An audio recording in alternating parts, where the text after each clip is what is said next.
انصاف کے رہنما فواد چودھری اس وقت میڈیا سے گفتگو کر رہے ہیں سپریم کورٹ کے باہر۔ نیا ریکارڈ جاری کیا کہ ڈوائچے بینک سے جو قرضہ لیا گیا تھا وہ مریم نواز شریف بی بی کے اس پہ بھی دستخط ہے، 7 ملین پاؤنڈز کا وہ قرضہ جو ہے لیا گیا تھا۔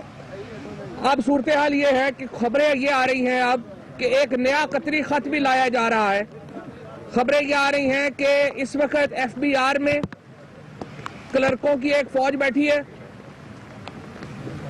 محکمہ مال میں پٹواریوں کی ایک فوج بیٹھی ہے،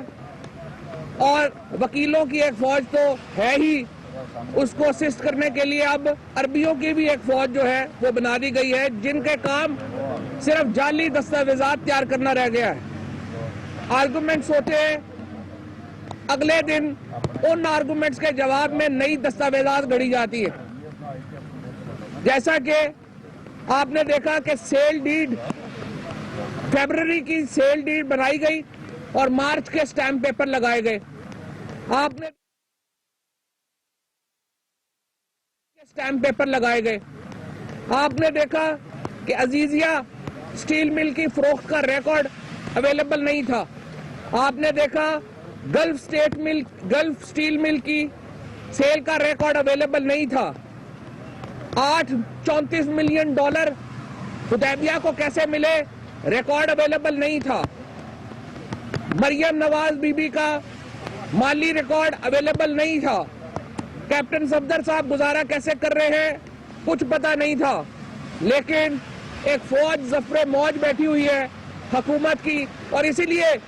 عمران خان نے 13 اگست کو یہ کہا تھا کہ ایف بی آر میں کلرک بیٹھے ہیں جو کہ ریکارڈ سیدھا کر رہے ہیں،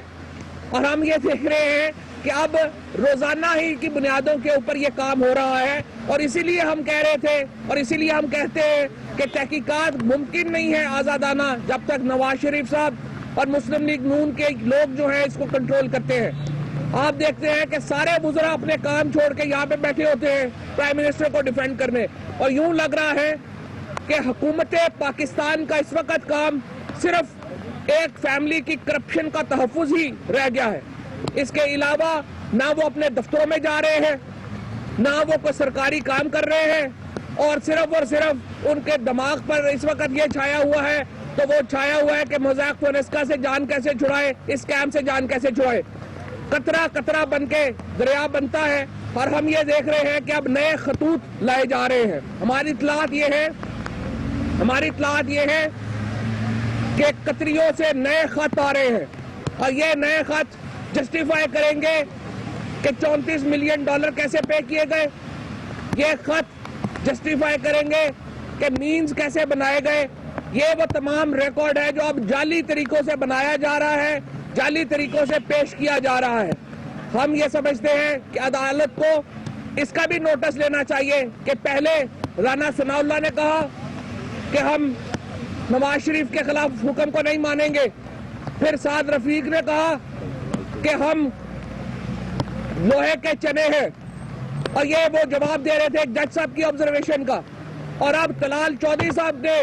سپریم کورٹ کو یہ حکم جاری کیا ہے کہ وہ بلیک اینڈ وائٹ فیصلہ کرے، ہم گرے فیصلے کو نہیں مانیں گے۔ تو میں پوچھنا یہ چاہتا ہوں کہ یہ کس طرح سے ان کو یہ حق حاصل ہوا ہے کہ یہ سپریم کورٹ کو ڈکٹیٹ کرے کہ کس طرح کے احکامات سپریم کورٹ نے جاری کرنے ہیں۔ تو ان کے جو دماغی توازن ہے وہ ہل چکے ہیں، اور اس لیے سپریم کورٹ کو ضرورت ہے کہ ان کے پراپر علاج کا بندوبست کرے، جس طرح کی یہ باتیں کر رہے ہیں، جس طرح سے یہ سپریم کورٹ کو ڈکٹیٹ کر رہے ہیں۔ تو اس وقت جو پروسیڈنگز ہیں وہ تو چل رہی ہیں، لیکن جو نئی ایویڈنس سامنے آ رہی ہے اس کے بعد پھر یہ معاملہ جو ہے وہ اور طرف جائے گا، اور آپ لوگوں کو طلسم ہوش ربا